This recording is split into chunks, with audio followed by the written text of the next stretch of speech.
Someone was complaining the other day that she didn't understand the distinction between the realization of Nibbana and Nibbana itself. And that's one of those non-problems. Nibbana is not something to understand. It's a goal. It's a place you go. You don't get there by understanding it. You get there by following the path. It's like thinking that you have to understand Paris before you go to Paris.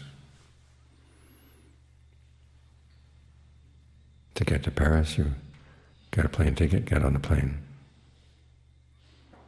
Then when you get there, then you realize what it's like there. In other words, there are a lot of people who want to have everything explained ahead of time.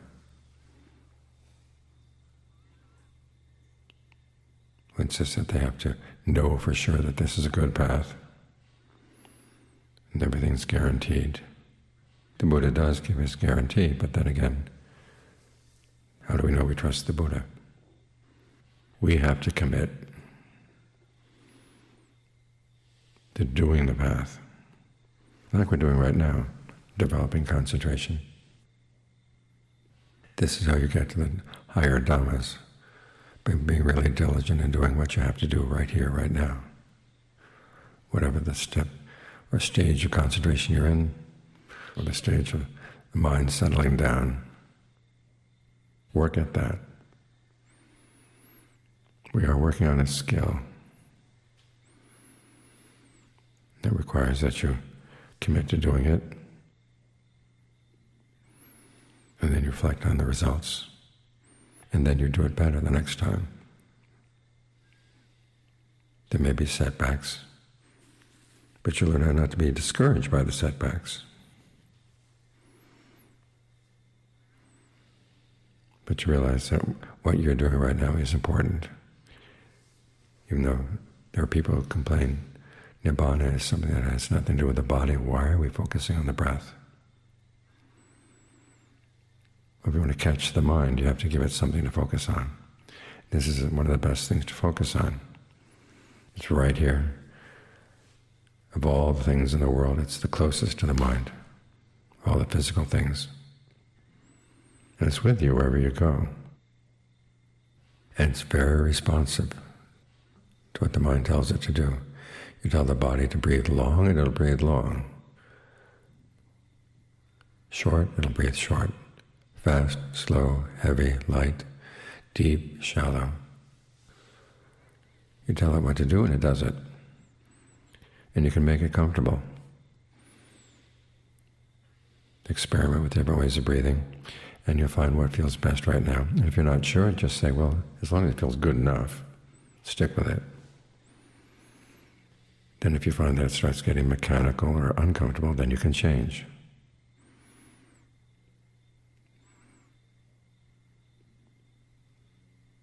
This is the quality of the mind you develop, this willingness to commit and reflect, not insist that everything has to be explained beforehand. There's that way that some people have of reading the Kalama Sutta, where they say, the Buddha says, believe your own sense of right and wrong. Don't accept anything unless you know it to be true. But if you're not true, how are you going to know things that are true? You've got to commit.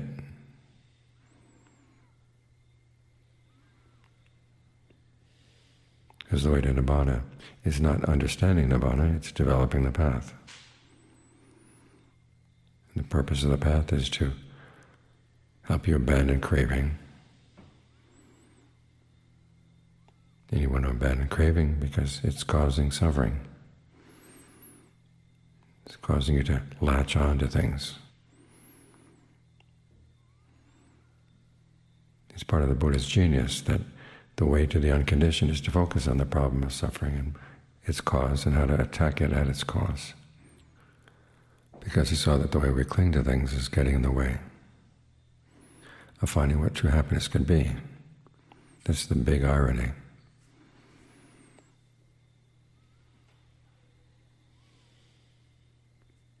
the things we like, the things that we hold on to most strongly, are actually getting in the way of our happiness.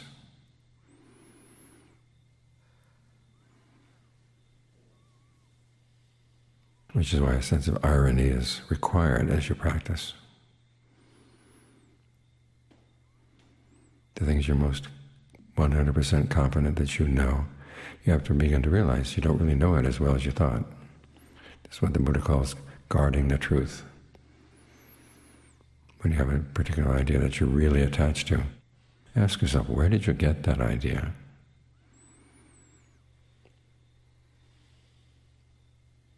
What are you basing your ideas on? You begin to realize that there's very little that you have direct experience of. It's all guesswork. So if you want to find the truth, you work with what you can directly experience, and what is more direct than your experience of the breath. Stay right here for the time being. Then you build on that as you see the qualities of the mind that get developed as you stay here. You get mindfulness, your alertness, your ardency. You engage in directed thought and evaluation around the breath, so the mind can get centered and concentrated on the breath. And as you do that, you start seeing things in the mind, different activities of the mind, in terms of how it pays attention to things, how it maintains an intention, how it forgets its intentions and has to remember them again. Doing this, you'll begin to gain a lot of insight into the mind that you wouldn't get just simply reading about it or thinking about it in the abstract. The best way to get to know your mind is to give it something good to do, something that's relatively quiet,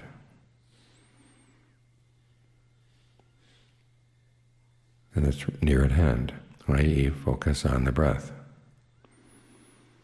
Try to stay focused on the breath. When there's a sense of well-being that comes with the breath, realize that that's part of why we're focused here, but it's not the whole purpose. Trying to develop our own powers of observation. As the Buddha said, it's going to be your discernment that allows you to realize the goal. And you have to develop your discernment. I mean, everything you need to know, everything you need to be aware of is all here right now. Simply that you're not properly focused, not really observant. So you work on it. Staying with the breath, learning to give yourself pep talks so that you're happy to stay with the breath. Realizing that whatever you're going to gain from this, you have to put in quite a lot.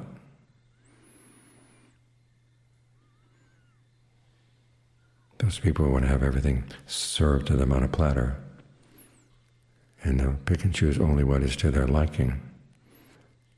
They're never going to get there. It's that principle that Ajahn Mun taught, practicing the Dhamma in accordance with the Dhamma.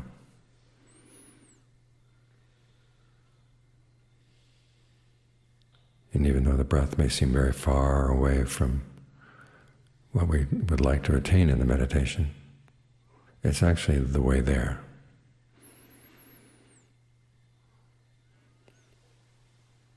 When the goal is realized, it's going to be realized right here, or right next to right here.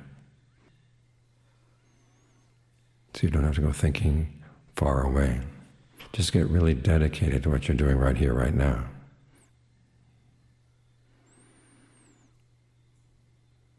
There's a kind of humility in that you're willing to settle down and do the steps that have to be done.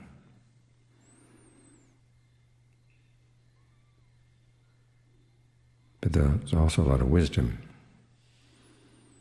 in realizing that you have to be strategic.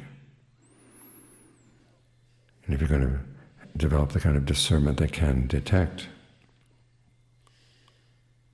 what has to be realized, it's going to have to be developed right here as you observe the mind, as you observe the breath, and you observe the mind trying to stay with the breath. And when it doesn't stay, how it can come back. You learn about the processes by which the mind deceives itself into falling for states of becoming. Because there's a lot of deceit in the mind. That ignorance the Buddha talks about, some of it is just simple not knowing, and some of it is willful not knowing. So you have to tease things out. It's going to be strand by strand by strand as you tease them out. As long as you're willing to do the work, you're going to get the results. As you do the work, you come to realize things that the people who want to understand it ahead of time are not going to realize.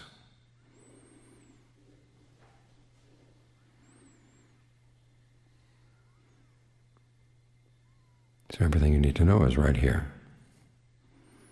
It's simply a matter of making yourself true and discerning and observant.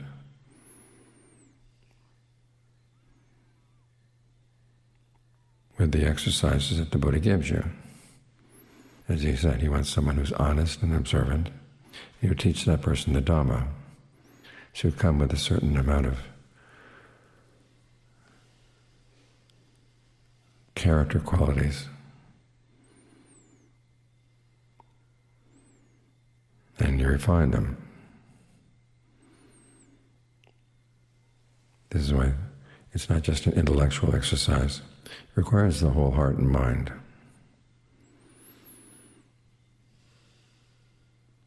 So you're training the whole heart and mind.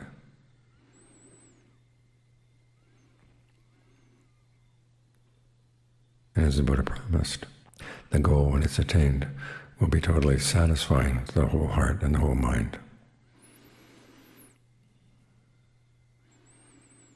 There's a wholeness to the practice that you can't find anywhere else. So be happy that you're on this path, even if it just means bringing the mind back, bringing the mind back, bringing the mind back again and again.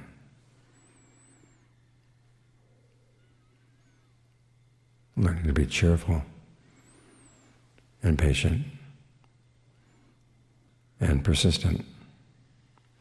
Cheerful in the sense that you're on a good path. Patient in realizing that the mind has built a lot of obstacles to itself over the many, many lifetimes. It's going to take time. And so you're persistent. You don't let that get you down.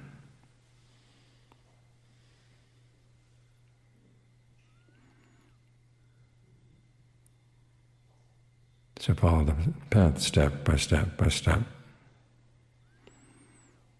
Like any journey, if you stick with the steps, you get to the goal. It's not just a matter of obeying the Buddha. I mean, he does set out the duties, but a lot of it is in the course of obeying what he has you do. You're going to see things on your own. So be alert. It's like someone tells you, you go into Zion National Park and you step here and you follow this trail. And they tell you the trail, but what you see as you walk on the trail, that's going to depend on you.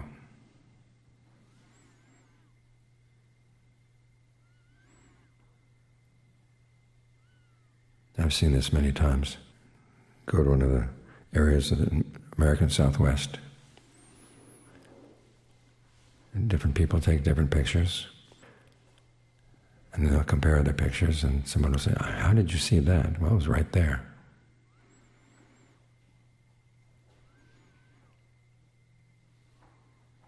So the ability to eventually gain the Dhamma eye requires that you develop your inner eye and your own mind.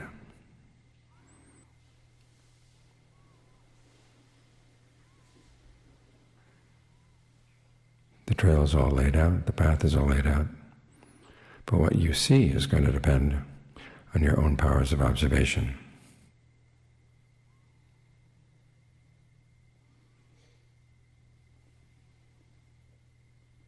So stick with it and look around. You're going to be focusing on the breath. But as you focus on the breath, you realize your mind is right here. All four of the frames of reference for establishing mindfulness are right here.